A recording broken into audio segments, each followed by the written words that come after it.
Kuzo Zambo and a very warm welcome to Bhutan This Week, our weekly news magazine program with me, Ishi Gyaltsen. In our top stories this week, the Election Commission works out strategies to increase voter turnout in the upcoming parliamentary elections.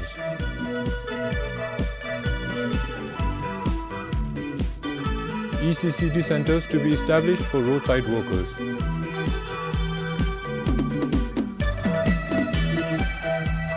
And the country's first private sports complex under construction.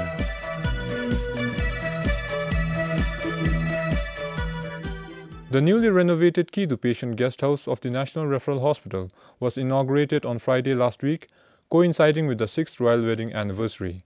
The guest house was renovated upon the royal command of His Majesty the King.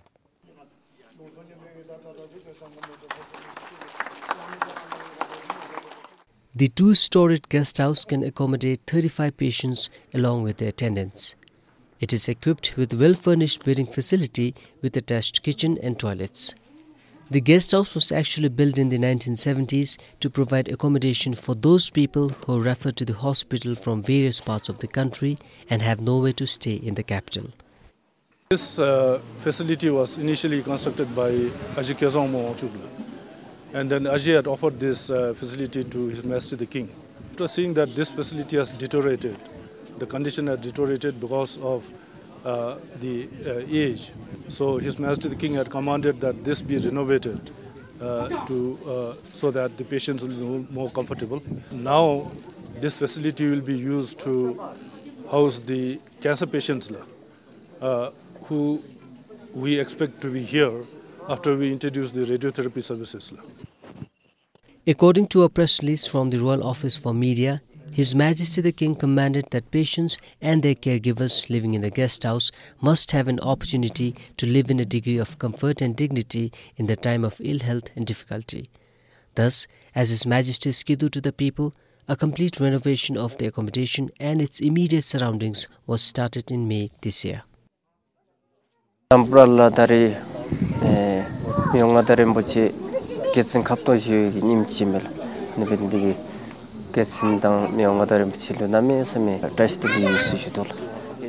First of all, I wish Their Majesties a very happy royal wedding anniversary, and we thank them for providing such wonderful facility. I also thank His Majesty the King for keeping me and my two children in the hospital when we were left without any accommodation.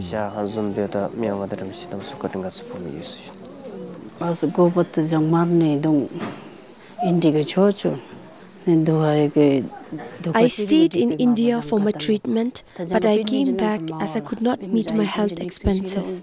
I do not have any relatives here to stay with, so we were informed about this guest house.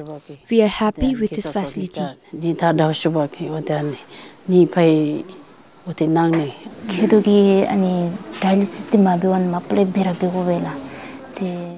Dialysis is very crucial for kidney patients. Earlier, we faced difficulties for accommodation. Now, we are comfortable here. It also made it easy for us to get treatments on time. We thank His Majesty the King for the guest house. Today, about 30 patients are using the guest house. For Pembacheong, Sonomongdi, PBS News. The Election Commission will look into issues the physically challenged people face while voting. This is one of the many strategies of the Commission to ensure more voter turnout during the parliamentary elections next year. For the first time, the Election Commission has compiled data on people living with disability in the country. The information consists of the types of disabilities along with their voting history. We're looking into how many disabled people are there in each Dzongkhag and if they have previously voted or not. If they haven't, then why didn't they? And how we can solve these problems. The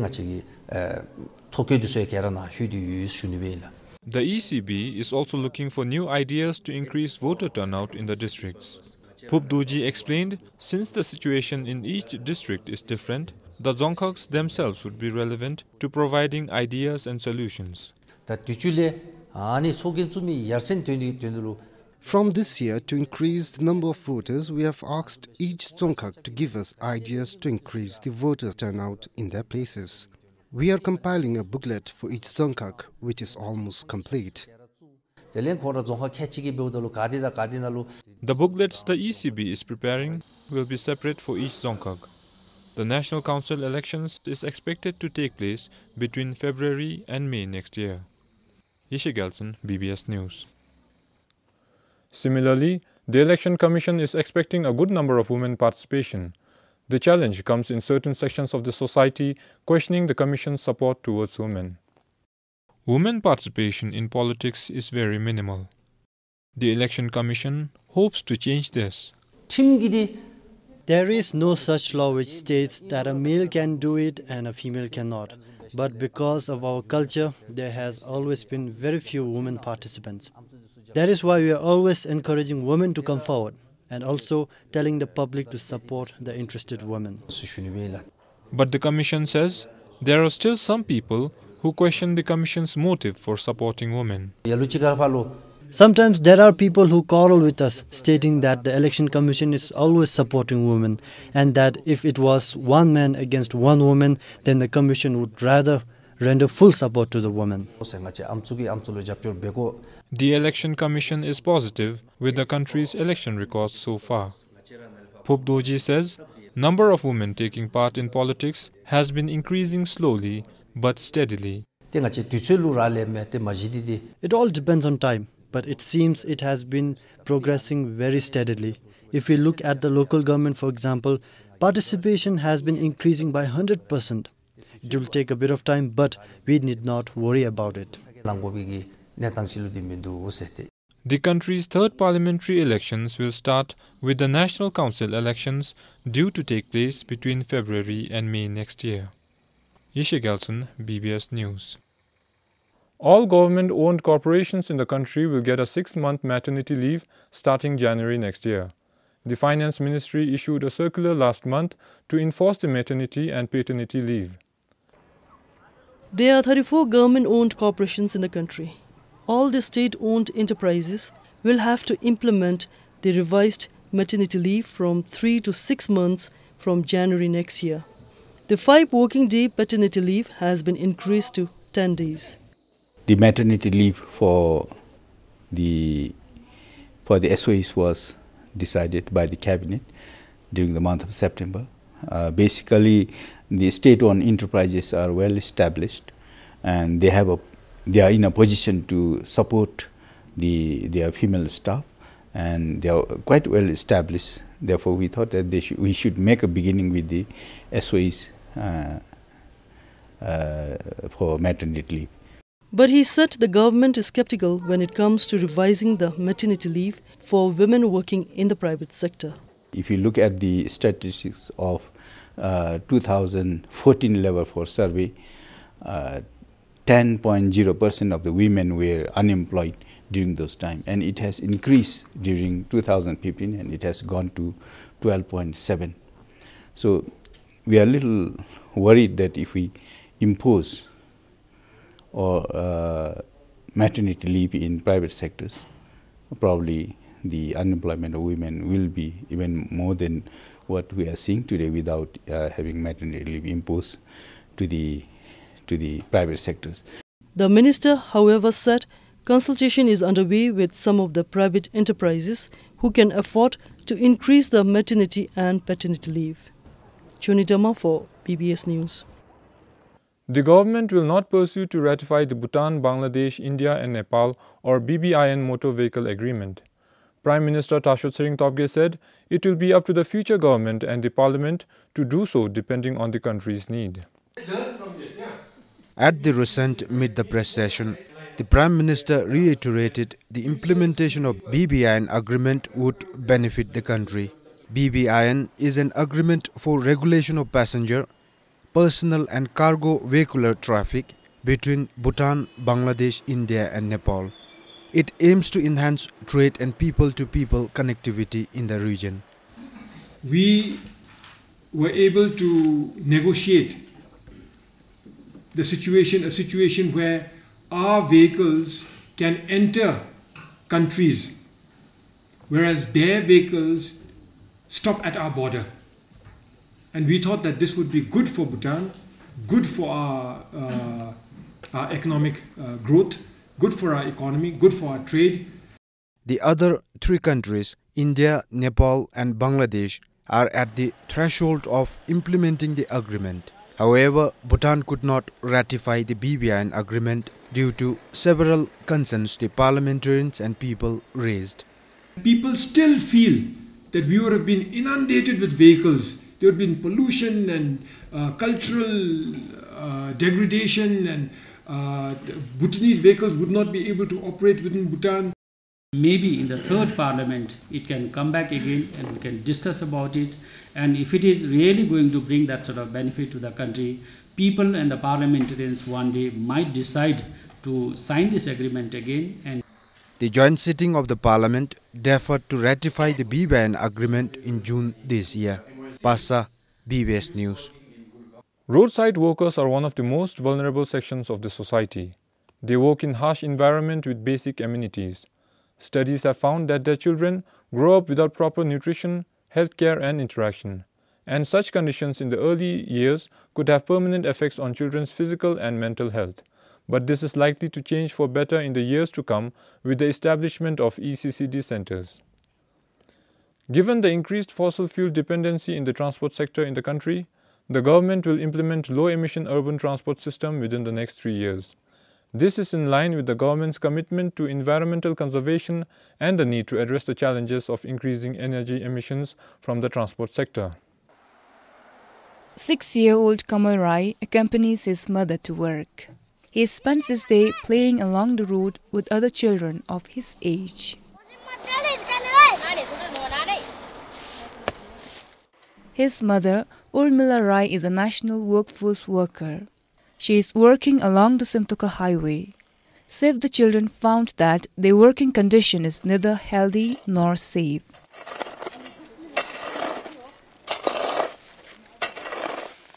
They take along the children to search work sites. And all a child gets to play with is dirt and pebbles. I spend my time playing around.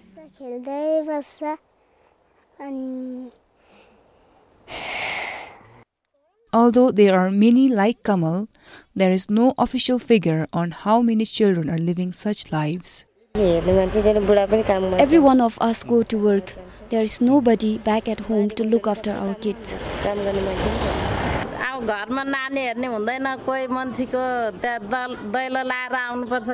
We don't have anybody to look after the kids. We don't get time to interact with the kids.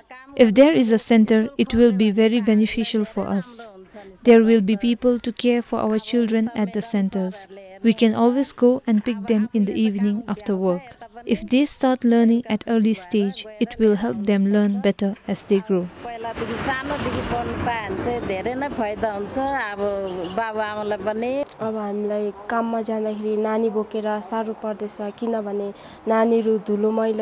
It is very difficult when we have to work carrying our babies because they have to stay in dust and there are chances of road fatalities. We also suffer a lot.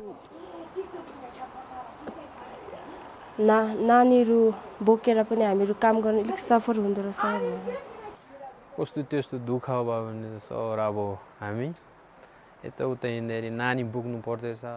have to keep moving, and it is challenging to carry the children. There are risks of children getting hit by cars. We cannot take care of them properly. We have to work in dusts, and the children get sick. If they continue to stay at the work site, they might learn nothing and end up like us.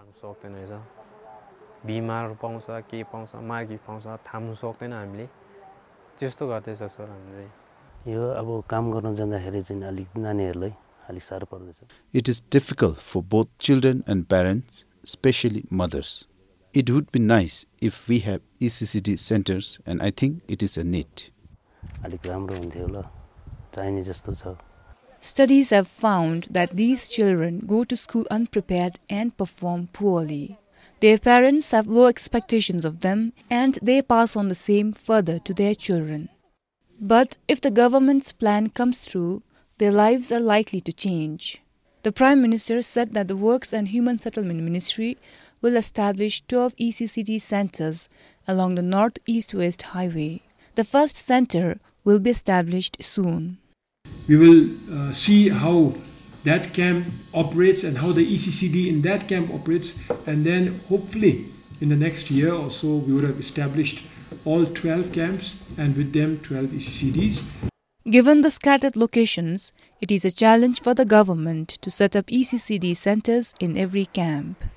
But on the other hand, it can be doable as well because of the number that we have. It's just 13,000 children that we are talking about. So as Prime Minister had advised, we are planning how we can raise the coverage significantly from 17% to perhaps 100% in the next 5-6 years through a plan. We call it One ECCD, One Tube. Save the Children Country Office and Education Ministry carried out a feasibility study for early childhood care and development programs for these children in 2013. The study recommended Department of Roads to establish ECCD centers. The findings also suggested educating parents on the importance of their roles in overall development of a child.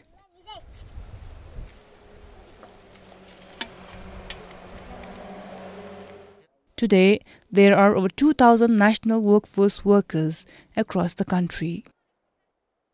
Pupgam for BBS News. The Ministry of Information and Communications will come up with another tech park by 2019. This is towards addressing unemployment in the country through information and communications technology. The plan was highlighted at the third ICT conference held in the capital recently. The Information and Communications Minister, Dien Dungel, said the present tech park, Thimphu Tech Park, has not just become a source of employment, but revenue as well.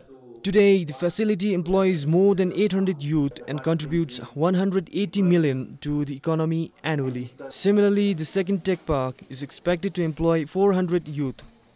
The minister highlighted other plans towards improving public service delivery through the use of ICT, which include providing satellite services to Bhutan Broadcasting Service, radio stations and disaster communications by June 2018.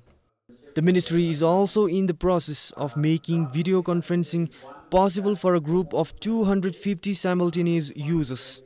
The conference this time was organized with the theme Digital Inclusive Bhutan, looking ahead to the 12th five-year plan. It highlighted the need to improve on accessibility, adoption and application of ICT in the country. We are on the verge of developing the 12th five-year plan for ICT sector. So it's very important that all the ICT officers and associates get together and have our plans ready, and so that we can firstly reassess what we have achieved, then discuss about our future plans on the ICT part. The ministry also launched its manual for ICT professionals at the conference. More than 100 ICT professionals from different agencies attended the day-long conference. This is Ringdandu, BBS News. The Royal University of Bhutan is planning to offer its first doctoral program in anthropology by 2020. The College of Language and Culture Studies in Trongsa will offer the doctoral course. Anthropology is the study of the human societies and cultures and their development. The program will be based on the 4 pillars of gross national happiness and its subfields. A project team from the Institutional Development Grant is currently working on the development of a Doctor of Philosophy PhD program. Faculty members of the CLCS, international and local coordinators, and Bhutanese and foreign advisors are part of the team. Although there is a lot of quantitative research in Bhutan, qualitative research is not so common, and we are lacking, which means we know how many, for example, but we don't know always why. So this is why that goes under the anthropology program, why we are doing this, why we have this. So the second motive is that now the government is very keen on having PhD lecturers, and sending lecturers abroad is very expensive for the government. and also to be more self-reliant. So we thought that Bhutan should have their own PhD program in anthropology. The Dean of Research and Industrial Linkages said the College of Language and Culture Studies is the right place to start such a program. He said the college is the only academic institution in Bhutan which offers bachelor degree in language, culture and history since 1961. And CLCS has the enough capacity for delivering the courses in language and culture and Bhutanese history. And also we have the enough resources in the campus in terms of the library, books and other collections. So we thought that since I think CLCS has been offering such kind of course almost more than half a century. So we thought that among the colleges in Bhutan, CLCS is the right place. The program will be established through the Institutional Development Grant of the Werner Grain Foundation, USA.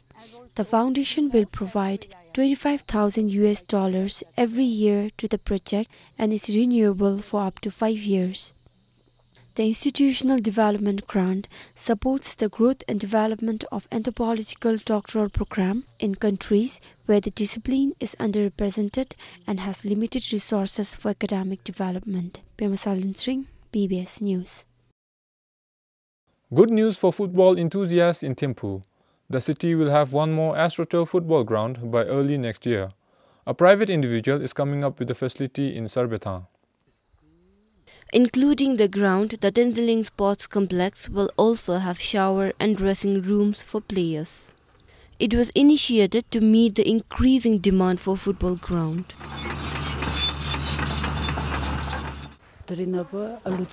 People love playing football, yet till now no private sports complex or football ground have come up. Also, it benefits us because we have to pay taxes for land. So instead of keeping the land fallow, we decided to construct the ground. The complex, spanning over a 5-acre land, will also have an indoor basketball court, swimming pool and gym. As of now, over 70% of the works are complete.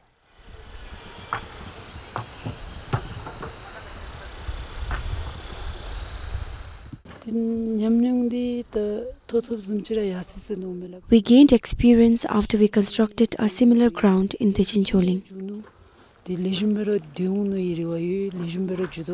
Today in Thimphu, there are only 2 public football grounds in the capital with artificial turf.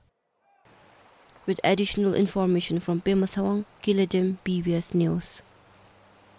That's all we have for you this week. Thank you for joining us.